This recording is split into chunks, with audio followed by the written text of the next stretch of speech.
going on, ladies and gentlemen? Kevin Jackwitz, Kaged Review, and I'm just kind of doing my daily vlog thing where I'm talking about what's happening.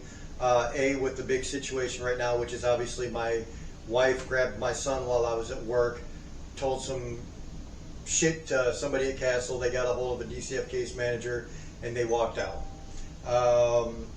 So if you haven't been paying attention to that, we're at kind of an impasse right now because there is a judge, Curley, who would not grant me an injunction immediately to get my son away from her because she is mentally ill. And this was during a very bad mentally ill episode.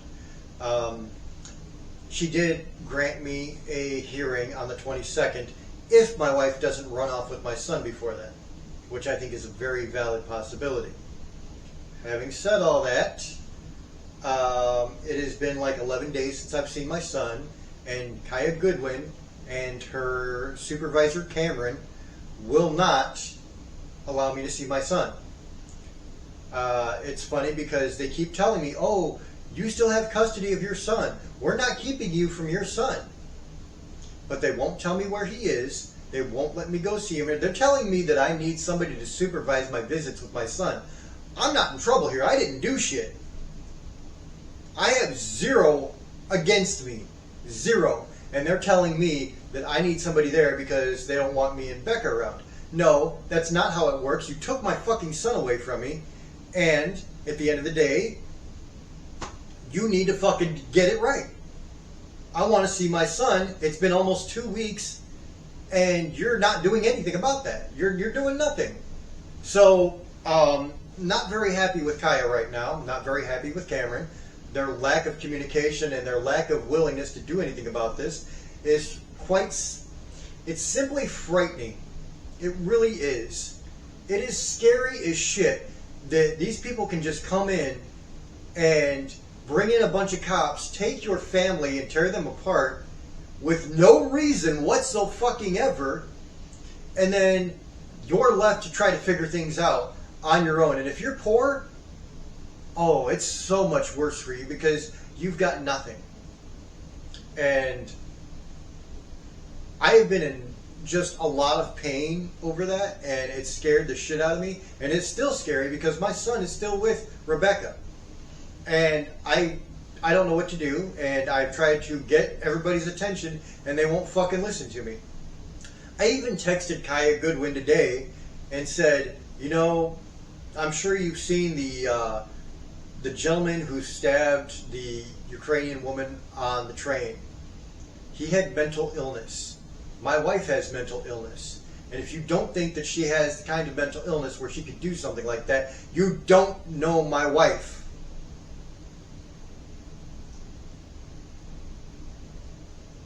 I have figured out very quickly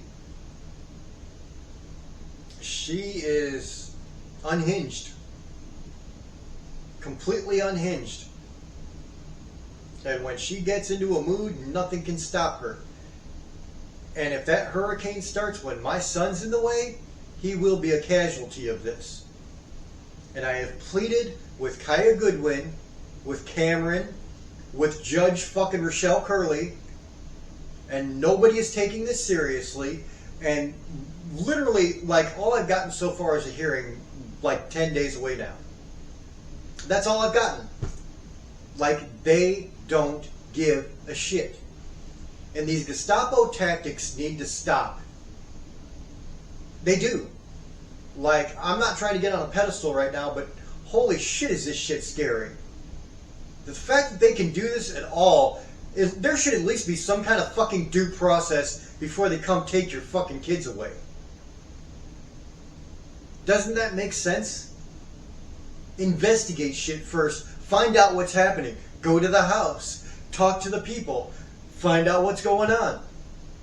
I got fucking cameras in here. All they had to do was look at the fucking cameras. All they wanted to do was take my son away. Because I am the father. She is the mother, so she immediately has rights. No matter how dangerous she is.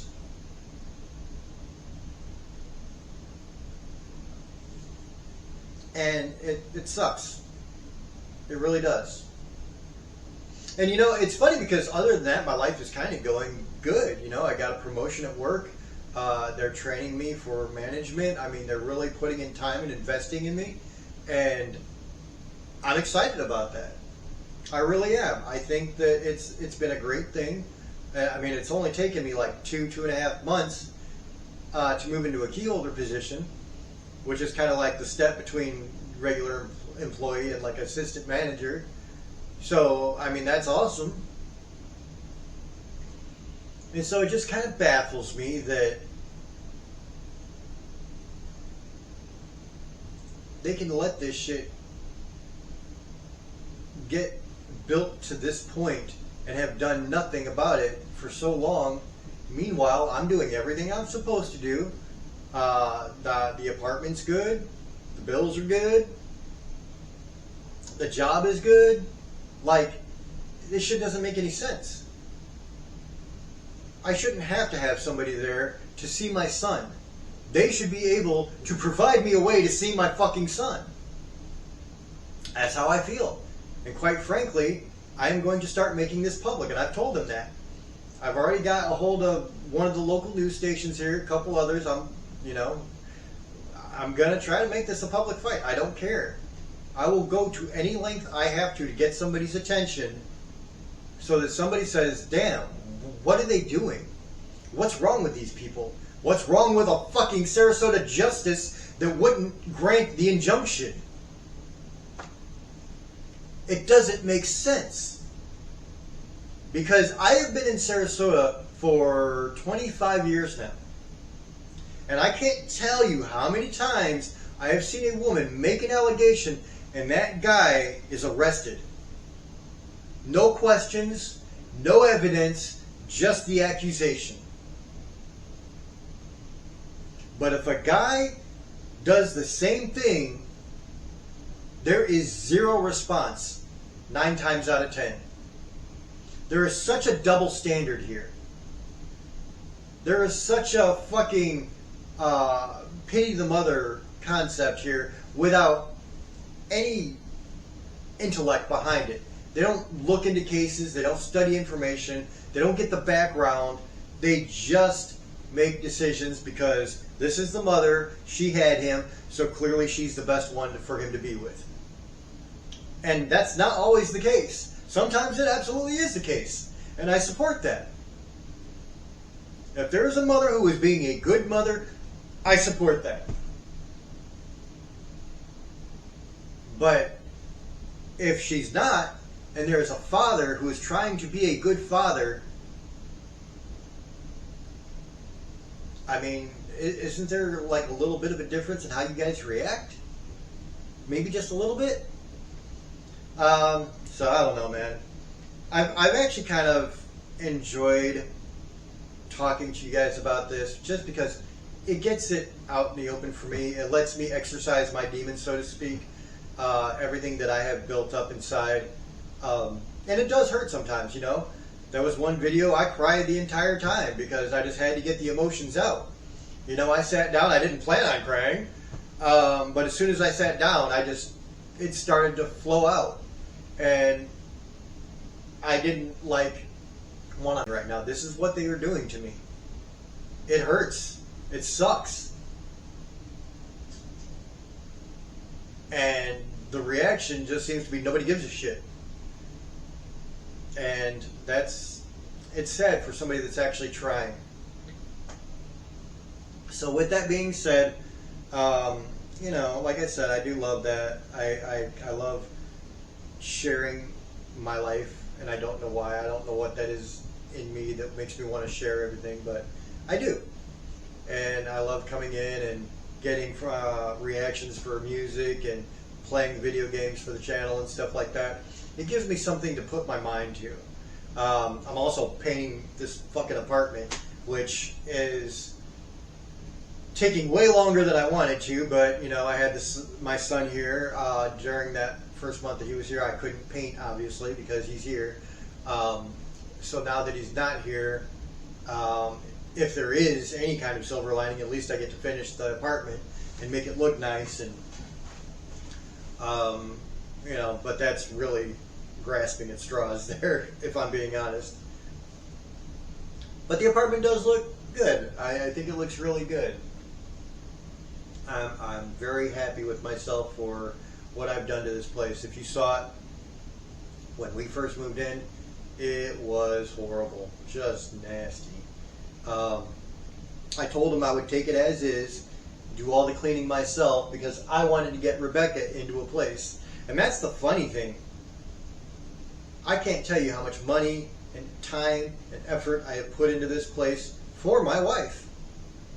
It was all about getting her in here. I didn't have to do this shit. I could have waited. But she was pregnant and I wanted her inside.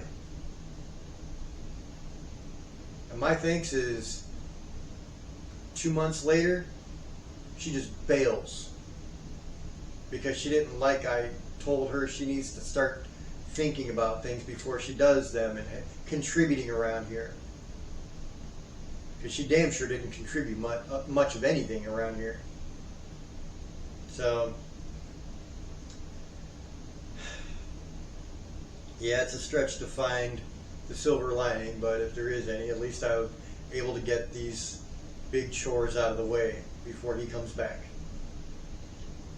So guys, you know, it's disheartening right now. It really is.